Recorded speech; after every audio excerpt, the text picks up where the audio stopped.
Começa aqui a quarta aula do assunto equilíbrios químicos, esse tema que começa aqui com o galinho do tempo. E por que o galinho do tempo? Porque o galinho do tempo funciona baseado nas leis dos deslocamentos de equilíbrio, também conhecido como princípio de Le Chatelier. Nesta aula trataremos especificamente disso. Lembro você que o equilíbrio vai ocorrer quando a velocidade da reação direta ficar igual à velocidade da reação inversa. Naquele momento, você estará no chamado equilíbrio químico. Olha, nas reações de equilíbrio, nunca se esqueça, você vai ver esse símbolo, a dupla seta, quer dizer que a reação vai e vem. A constante de equilíbrio, ela é obtida sempre colocando no numerador produtos, no denominador reagentes. Lembro você, os valores aqui poderão ser concentrações, se for Kc, e pressões parciais, em se tratando de Kp. E esses valores você só vai colocar aqui, para obter a constante de equilíbrio, os valores na hora em que a velocidade da reação direta iguala-se à velocidade da reação inversa, porque aquele momento é o equilíbrio químico. Qualquer outra situação em que você pegar as concentrações e colocar valores, você não vai obter a constante de equilíbrio, e sim o chamado quociente de equilíbrio, que é diferente. Um exemplo aqui de Kc, lembrando você que o coeficiente de cada substância vira seu expoente na expressão. Lembrando novamente, sólido e líquido não entram na constante Kc.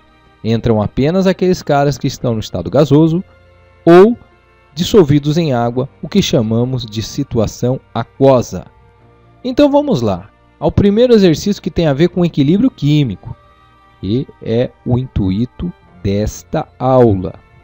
Fala da água pura, que em contato com o ar atmosférico durante certo tempo vai absorver dióxido de carbono.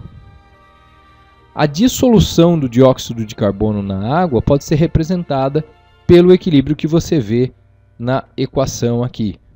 Veja, o que chamamos de dissolução do dióxido de carbono na água é quando o dióxido de carbono, em contato com a água, vai formar bicarbonato ou hidrogênio carbonato mais íons H+. Então perceba, ele tem a propriedade de gerar íons H+ na água. Por isso é um óxido ácido. O azul de bromotimol é um indicador ácido-base, uma substânciazinha que você coloca no meio, dependendo da cor, você vai saber se aquele meio é ácido, básico ou então neutro. Veja, as cores aqui, amarelo em situação ácida, verde em situação neutra, azul em situação básica. Uma amostra de água pura foi fervida e em seguida exposta ao ar durante longo tempo.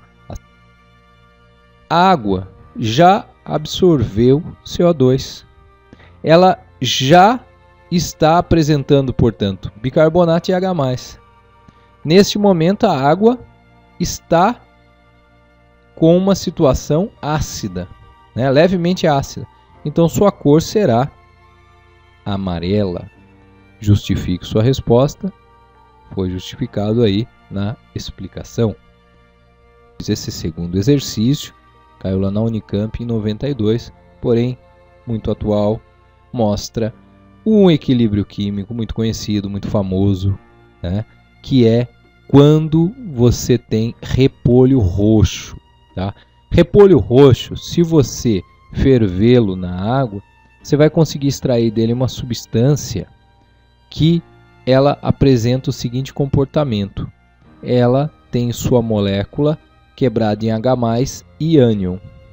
Quando esta molécula está no estado não ionizado, a substância é amarela.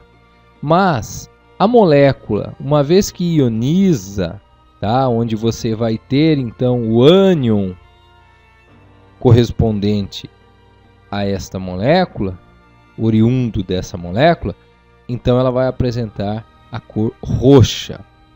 Utilizando esse equilíbrio, explique por que a adição de vinagre ou limão, que você sabe são ácidos, tá? A este extrato, faz com que ele mude de cor.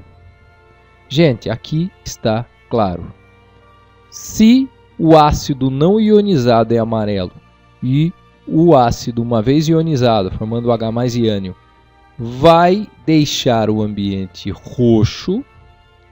Então, veja, se você joga vinagre ou limão, que são ácidos, que apresentam quantidade de H+, e, portanto, vão adicionar nessa solução, que só tinha o extrato de repolho roxo, H+, o que vai acontecer? Aumentou a quantidade de H+, do cara aqui do lado direito. Aí entra o princípio de Le Chatelier. Gente, é muito simples. Você tem um equilíbrio, está tudo ok. De repente aconteceu alguma coisa, o equilíbrio corre para tapar o buraco. Você acrescentou H+. Opa, era para ter uma quantidade de H+, agora tem H+ em excesso. Vamos então eliminá-lo. Como é que você faz isso? Você gasta ele, então você tem que fazê-lo reagir. Veja, para o H+ que está em excesso embora, você tem que deslocar a reação então para o outro lado, é isso. E aí vai formar HR. E vai então intensificar a cor amarela. Tá? E se você, por exemplo, jogasse bicarbonato aqui, que é capaz de retirar H+ da solução, então o equilíbrio ia se deslocar para o outro lado. Por quê? Qualquer base que você jogar aqui vai captar H+, o equilíbrio vai se deslocar no sentido de formar H+. E o sentido de formar H+, o sentido de ir para a direita, torna o ambiente mais roxo. Assim, essa substância funciona como um indicador ácido-base. Diante de um ácido, ela apresentará a cor amarela. Diante de uma base, o equilíbrio que ocorre lá naquela solução vai se deslocar para o lado que fica roxo. Então, diante de uma base, ela vai apresentar a cor roxa. Assim funcionam os indicadores ácido-base. Terceira e última questão, o último exercício que vamos tratar nessa aula sobre deslocamentos de equilíbrio. Você tem uma equação de equilíbrio químico, você tem aqui reagentes, aqui produtos, lado esquerdo, lado direito. Isso representa a reação que ocorre em solos pouco aerados, ou seja, que tem pouco ar, tá? E envolve a redução de nitrato a nitrogênio, o que importa, a transformação de nitrato em nitrogênio. Só que o solo precisa de nitrato, nitrogênio vai embora. Então você perde o nitrogênio que interessa para o solo, tá? A gente fala assim, nitrogênio que interessa para o solo. Quando a gente fala do nitrogênio para o solo, nós estamos falando do nitrogênio que está presente lá no ânion nitrato. Esse é o cara que interessa para o solo. Então veja, esse fenômeno conhecido como desnitrificação prejudica a fixação do nitrato pelas plantas. É possível aumentar as concentrações de nitrato no equilíbrio quando se adiciona no solo uma espécie capaz de fazer o quê? Então veja, você quer manter nitrato no solo. Então o que te interessa? Que a reação não vá para o outro lado, para o lado direito. E sim que ela vá para o lado esquerdo, o lado que forma nitrato. É isso que você tem que ficar esperto. Vamos começar pela letra E nesse caso, olha só. Consumir água, vai fazer o quê? Consumindo água, o equilíbrio, opa, está saindo água do lado direito, vamos para lá. Então vai gastar todo mundo que está do lado esquerdo, inclusive o nitrato. Então, alternativa E não é a resposta. Alternativa D, reagir com N2. Se eu colocar alguém aqui que reage com o N2, o N2 vai sair do lado direito, uma quantidade de N2. O equilíbrio então vai falar, opa, saiu o N2, vamos formá-lo. É isso que é o princípio de Le Chatelier. Existe um equilíbrio, tá tudo ok. Tá? É como o princípio de Le Chatelier é como se ele falasse assim: tem um guardinha lá cuidando do equilíbrio. Aconteceu qualquer coisa, ele vai lá e dá um jeito de refazer o que ocorreu, tá? Então, saiu N2, vamos formar N2. Para isso, você vai gastar nitrato. Se eu arrumar alguém que absorva dióxido de carbono, vai sair CO2. A reação vai se deslocar para lá para formar CO2. E aí, vai gastar nitrato. Não é o que a gente quer. Se eu arrumar alguém que libere íons H+, entenda, meu amigo. Libere íons H+, no sentido de alguém que adicione íons H+, na solução. Se você adicionar qualquer um dos caras que estão do lado esquerdo, como é que o equilíbrio vai reagir? Ele vai gastar. Você está adicionando, ele vai gastar. Você está tirando, ele vai formar. Então, você colocando reagentes, ele vai gastar aquele reagente. Veja, você coloca H+, ele vai gastar H+, vai se deslocar para o lado direito. E quando se desloca para o lado direito, para gastar o H+, vai ter que gastar também os outros caras que estão do lado dos reagentes, inclusive o nitrato, que não nos interessa. Então você já sabe que vai ser a letra A. Vamos entender por quê? Liberar íons OH-. Você tem que se lembrar que H+, não pode ver OH-. Um neutraliza o outro formando água. Então o que vai acontecer? Se você joga uma substância básica, né, que libera íons OH- e íons hidróxido, portanto uma base de arrênios, ela vai neutralizar H+. Aí a reação para formar H+, vai ter que se deslocar para o lado esquerdo, o lado do nitrato.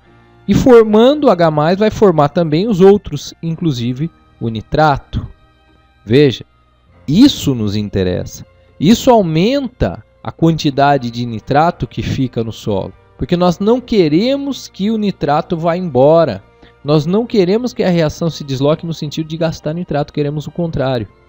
E veja que quando você joga OH-, ele reage com H+, e forma água. Água vai aumentar então a quantidade de água. O equilíbrio também por isso vai querer se deslocar no sentido da esquerda, formando nitrato. Então, a letra A é a resposta correta.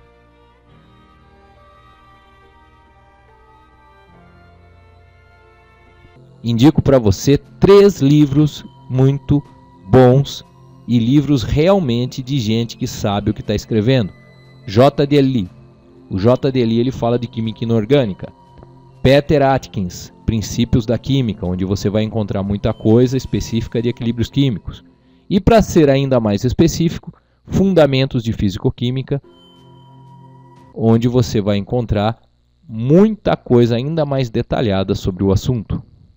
Eu espero ter ajudado você nos seus estudos de equilíbrios químicos.